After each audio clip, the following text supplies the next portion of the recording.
بسم اللہ الرحمن الرحیم۔ محمد قاسم فاروقی، ڈویژنل نائب صدر مرکزی علماء کونسل فیصل آباد۔ سب سے پہلے آج میں یہ پیغام دینا چاہتا ہوں کہ کرونا وائرس جیسی بیماری میں تقریباً پوری دنیا اس کے اندر مبتلا ہے، اور حکومت پاکستان کی طرف سے اور جتنے سرکاری اداروں کی طرف سے احتیاطی تدبیریں دی گئی ہیں۔ اب ہم نے دیکھنا یہ ہے کہ اس موقع پر دین اسلام ہمیں کیا حکم دیتا ہے اور شریعت محمدیہ صلی اللہ علیہ وسلم ہمیں کیا حکم دیتی ہے۔ تو آپ صلی اللہ علیہ وسلم کے دور کے اندر بھی جب اس طرح کے کوئی معاملات آتے یا اس طرح سے کوئی وبا آتی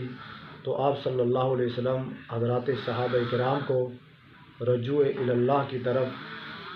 بلاتے، اور رجوع اللہ کی طرف تمام تر صحابہ کرام کو ترغیب دی جاتی کہ اللہ کو زیادہ زیادہ یاد کیا جائے، توبہ استغفار کی جائے، اور اس کے بعد اجتماعی توبہ استغفار اور نماز کی پابندی اور قرآن مجید کی تلاوت کی جائے۔ تو آج ہمیں کیا کرنا چاہیے کہ ہمیں جو احتیاطی تدبیریں دی گئی ہیں ہمیں اس پر عمل کرنا چاہیے۔ سب سے پہلی بات یہ ہے کہ تمام مسلک کے تمام اکابرین اور علماء کرام نے اس احتیاطی تدبیروں پر فتوے دیے ہیں اور ان کی رہنمائی فرمائی ہے، جس طرح شیخ الاسلام حضرت مولانا مفتی تقی عثمانی صاحب نے، اور اسی طرح مبلغ اسلام حضرت مولانا طارق جمیل صاحب، اور اس طرح شیخ الاسلام حضرت مولانا منیب الرحمان صاحب نے، ان تمام تر اکابرین اور مشائخ اور بزرگوں نے اس دور حاضرہ کے مطابق تمام امت کو یہ پیغام دیا ہے کہ اس وقت ہر انسان احتیاط کرے، احتیاط ہاتھ ملانے سے، اور جہاں پر مجمع عام ہو اور جمع غفیر ہو وہاں سے ذرا دور رہیں۔ اس لیے اس بیماری سے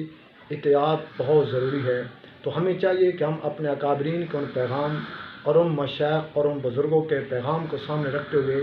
ہمیں چاہیے کہ ہم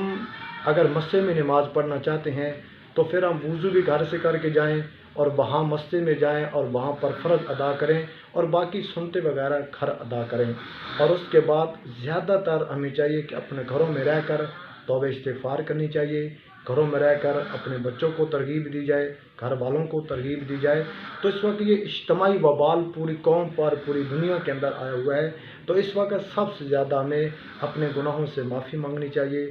سابقہ زندگی کے اندر جو ہم سے خطائیں ہوئیں آج اللہ ہم سے ناراض ہے، ہمیں اس ناراضگی کو دور کرنے کے لیے ہمیں زیادہ زیادہ سجدے کرنے چاہیے، توبہ استغفار کرنی چاہیے، اللہ کو راضی کرنا چاہیے۔ اللہ مجھے آپ کو اور پوری دنیا کے ہر انسان اور ہر ملک کی اللہ پاک اس بیماری سے حفاظت فرمائے۔ وآخر دعوانا الحمدللہ رب العالمین۔